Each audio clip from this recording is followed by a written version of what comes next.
on now to the highlight of today's Asia-Pacific Zone session is New Zealand Prime Minister Jacinda Ardern's keynote. Prime Minister Ardern will address some of the most critical global issues and unprecedented obstacles posed by the pandemic and how the power of technology and innovation can prove to be a catalyst in bringing about change and economic recovery. Without further ado, let's welcome New Zealand Prime Minister Jacinda Ardern for her keynote presentation. Kia ora koutou katoa and warm greetings from Aotearoa, New Zealand. I'm pleased to be here with so many of you at the Singapore FinTech Festival. 2020 has been an unprecedented year. Each and every one of us has felt the effects of COVID-19 in some way. Many of us have experienced lockdowns and some of us will have very sadly lost people to COVID-19. COVID-19 will not be the world's last global public health crisis, but it has taught us how to be better prepared. International cooperation has a role to play in our response. New Zealand and Singapore have worked together to keep important supply chains between our two countries working effectively. We ensured that essential goods such as medical equipment and food continued to flow across otherwise closed borders. But COVID-19 is just one of the prevailing challenges facing the global community, with each challenge magnifying the effects of the others. Our international economic institutions, rules and norms have come under pressure like never before. And of course, the world faces the ever-present and existential threat of climate change. But challenges oftentimes lead to new opportunities. We've been reminded how important our communities are. We've learned the true value of family and friends, neighbours and colleagues. Technology has played an important role in keeping us connected during the pandemic. We all use technology to speak with family and friends, to order food or pay bills, to work remotely, or even run international meetings such as UN General Assembly, APEC and this FinTech Festival.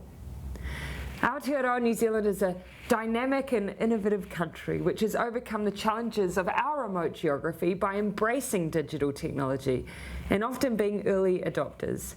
New Zealand was one of the first countries to embrace cashless payments in the 1980s when we introduced the FPOS systems. FinTech is flourishing in New Zealand.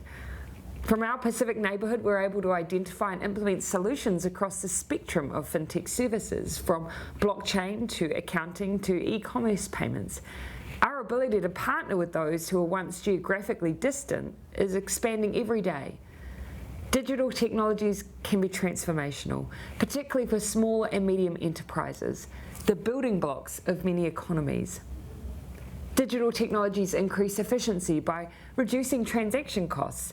Trade can be truly seamless, with data points set to replace trade documentation and electronic invoicing and payment systems becoming commonplace.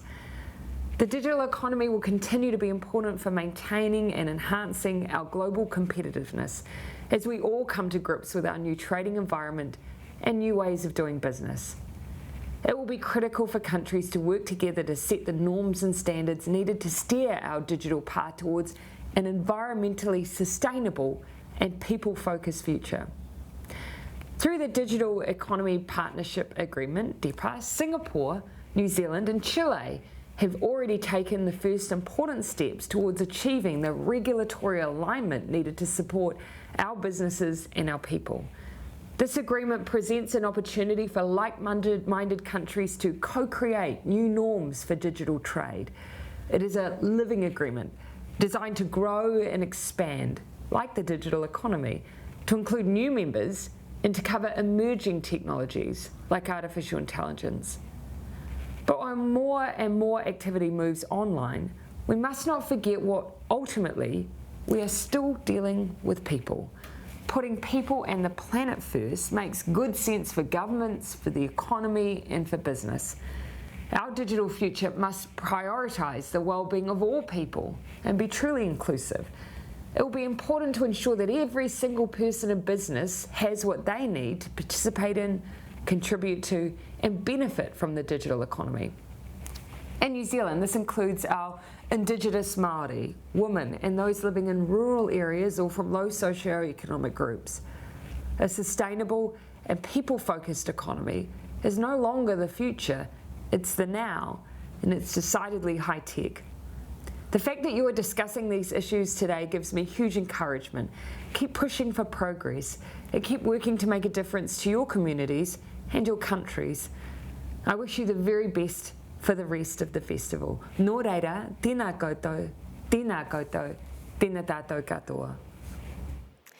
That address from Prime Minister Jacinda Ardern on how New Zealand has continued to embrace technology and how that played also an important role over the COVID-19 pandemic, keeping people connected and keeping businesses running. She also reiterated the importance of inclusiveness to make sure that digital technology is accessible to all.